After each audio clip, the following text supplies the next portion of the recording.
France में एक rape के आरोपी को कोर्ट इसलिए बरी कर देती है क्योंकि उसे पता नहीं था कि रेप करना अपराध है। ब्रिटेन में एक पाकिस्तानी मूल का व्यक्ति इसलिए कोर्ट से छोड़ दिया जाता है क्योंकि उसका दावा था कि बलात्कार हमारे कल्चर में तो बड़ा कॉमन सा है। यूरोप में खबरें छप रही हैं, यूरोप के पार्लियामेंट में सवाल पूछा जा रहा है कि मुस्लिम शरणार्थियों के आने के बाद रेप के केसेस इतने ज्यादा क्यों बढ़ गए। विक्रम सूद जो रॉ के चीफ रहे हैं, उनका कहना है कि 1997 से 2014 तक यूरोप में 1400 से ज्यादा यूरोपियन लड़कियों का बलात्कार किया गया और ये करने वाले पाकिस्तानी मूल के थे। नॉर्वे अपने आने वाले विशेष समुदाय के शरणार्थियों को इसकी ट्रेनिंग दे रहा है कि महिलाओं के साथ व्यवहार कैसे किया जाता है, क्योंकि 2009 में शरणार्थियों के आने के बाद नॉर्वे में बलात्कार की घटनाएं तेजी से बढ़ रही थी। मैं सौरभ कुमार, आप आयुक्त देख रहे हैं।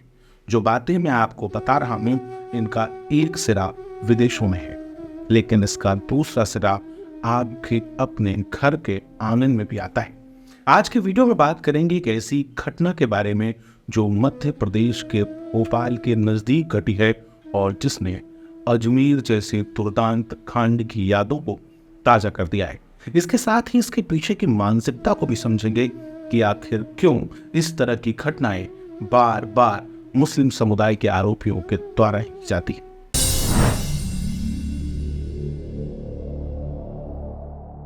अजमेर की दर्दनाक कहानी साल 1990 से शुरू होती है, जब एक लड़की कांग्रेस पार्टी में शामिल होने के लिए अपने दोस्त से कहती है। उसका दोस्त उसे नफीस और फारूक चिश्ती से मिलवाता है। कहता है कि दोनों कांग्रेस के बड़े नेता हैं और चिश्ती परिवार से आते हैं। वो परिवार जो अजमेर दरगाह का खादिम माना जाता है, लोग जिनके हाथ छोड़ते हैं। नफीस और फारूक चिश्ती उस लड़की को कांग्रेस में शामिल करवाने का झांसा देते हैं और उसके बाद एक एक करके उसके साथ बलात्कार करते हैं। इसके बाद उस लड़की की तस्वीरें खींची जाती हैं और उससे कहा जाता है कि अगर वो अपने दोस्तों को लेकर नहीं आई तो उसकी ये तस्वीरें वायरल करती जाएंगी। इसके बाद शुरू होता है एक ऐसा दर्दनाक सिलसिला जो 2 साल तक लगातार चलता रहता है। इसी तरह एक के बाद एक करते हुए 250 से ज्यादा लड़कियों को फारूक और नफीस चिश्ती अपने दोस्तों के साथ अपनी हवस का शिकार बनाते हैं। एक लड़की कोर्ट में बताती है अपने बयान के दौरान कि वो पुलिस के पास मदद मांगने के लिए गई थी। पुलिस के हवलदार ने उसे एक स्पेशल पुलिस के अधिकारी से मिलवाया और पुलिस के अधिकारी ने उससे कहा कि चलो दरबार चलते हैं और वहां से फोटो वापस लेकर के आते हैं। तो पुलिस के साथ तस्वीरें लेने के लिए गई तो वहां पर पुलिस के लोग साइड हट गए और वहां पर सामने आया नफीस का एक साथी पुत्तन अलाहाबादी और चिल्लाते हुए कहता है कि जो खेल हम खेल रहे हैं वो लंबे समय से खेलते आ रहे हैं। मामले का खुलासा तब होता है जब जिस स्टूडियो में वो लोग ये फोटो साफ करवा रहे थे, पहले नेगेटिव साफ होते थे, वहां से तस्वीरें बटनी शुरू हो जाती हैं और तस्वीरें हाथ लगती हैं देवेंद्र जैन को। देवेंद्र जैन अपने जान पहचान की नवज्योति पत्रिका के संपादक और विश्व हिंदू परिषद को इन तस्वीरों के बारे में बताते, लेकिन साथ में ही पत्रकार ये भी बताते हैं कि पुलिस को 1992 से लगभग 1 साल पहले से पता था कि इस तरह की गतिविधियां अजमेर में हो रही, जिसके बाद अजमेर में बड़े बड़े प्रदर्शन होते हैं और प्रदर्शनों के बाद दबाव में आके पुलिस अपराधियों को गिरफ्तार तो कर लेती है, लेकिन 32 साल तक इन महिलाओं को न्याय नहीं मिलता। 2024 में 8 आरोपियों को सजा मिलती है। 16 जुलाई 2023 को जी न्यूज इस मामले पर एक डॉक्यूमेंट्री प्रसारित करता है, लेकिन तत्काल अगले दिन वो डॉक्यूमेंट्री हटा दी जाती है। जब इस मामले के ऊपर फिल्म बनती है तो अजमेर दरगाह के सरवर चिश्ती का एक वीडियो उसमें सामने आता है, जिसमें वो कहते दिखाई देते हैं कि इन बलात्कारों के लिए लड़कियां ही अपराधी।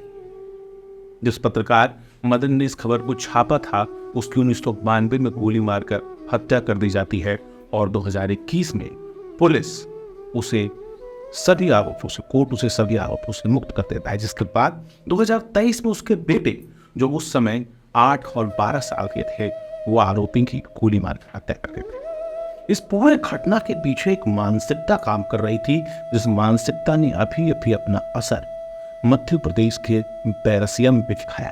टोरंटो कनाडा की एक रिसर्चर हैं जिनका नाम है जूलिया लो। वो एक रिसर्च पेपर पब्लिश करती हैं जिसका टाइटल है breaking the silence, an Islamic legal approach to facilitating report and testimony by Muslim victims and witness of sexual crimes. इसमें वो बताती हैं कि इस्लाम का बलात्कार को लेकर अप्रोच क्या है, क्योंकि इस्लाम वो संप्रदाय, वो सोच है जिसने सबसे पहले बलात्कार का इस्तेमाल एक युद्ध के हथियार के तौर पर करना शुरू किया था। इस्लाम में बलात्कार को जिना कहा जाता है। कोई जिना का आरोपी, कोई महिला ये दावा करती है कि उसके साथ बलात्कार हुआ है, तो आरोप साबित करने की जिम्मेदारी महिला के ऊपर है, और ये साबित करने के लिए उसे 4 पुरुष गवाह देने पड़ेंगे। 4 ऐसे गवाह जिन्होंने पेनिट्रेशन होते हुए अपनी आंखों से देखा। अगर महिला 4 गवाह नहीं ला पाती तो ऐसे में पुरुष को छोड़ दिया जाएगा, क्योंकि इस रिपोर्ट के मुताबिक पैगंबर कहते हैं कि संदेह के मामले में हत्या की सजा को टाल देना चाहिए, जिसके बाद सजा उस महिला को मिलेगी क्योंकि उसने पुरुष को बदनाम करने की कोशिश। अगर पुरुष खुद मान ले कि उसने जिना किया है, ऐसे में आरोप साबित हो सकते हैं। लेकिन अगर पुरुष ये दावा करता है कि उस समय उससे गलती हो गई थी, उसने उस महिला को अपनी बीवी समझ लिया, ऐसे में उसे छोड़ दिया जाएगा। हमारे अंदर के संस्कार, हमारे जीने का तरीका इससे बनता है कि हमें बचपन से कौन सी चीजें सिखाई जा रही है।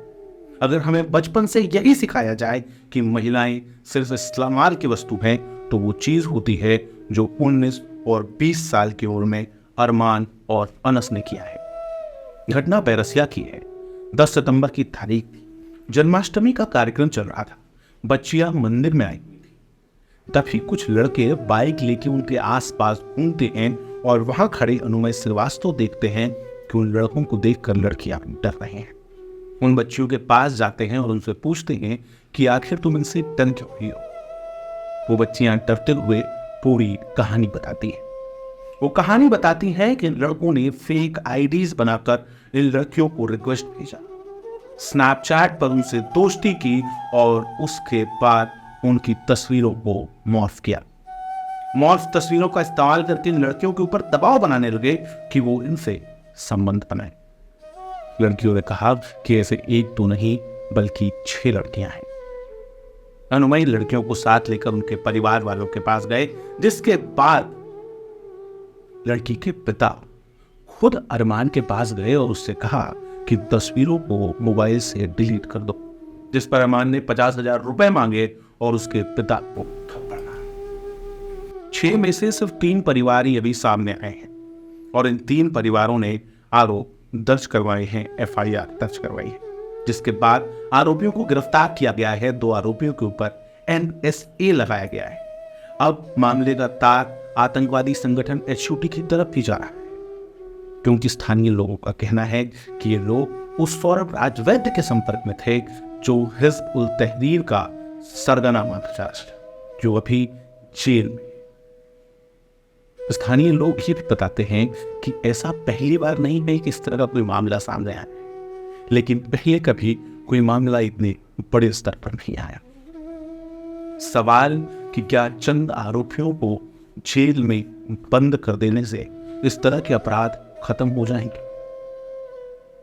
क्या Norway, Sweden, Europe, Britain, Ajmer और बैरसिया ये सभी एक ही धागे से बने हैं? और अगर हम, तो इस धागे को कैसे तोड़ा जा सकता है? उस सोच को कैसे नष्ट किया जा सकता है जो सोच 19 और 20 साल के लड़कों को इस तरह के अपराध करने के लिए तैयार करती है? इस तरह के वीडियो YouTube पर चलते रहेंगे। आप जब तक इस वीडियो को खुद शेयर नहीं करेंगे, तब तक ये ज्यादा लोगों तक पहुंच नहीं पाएगा। आगे की जिम्मेदारी आपकी है।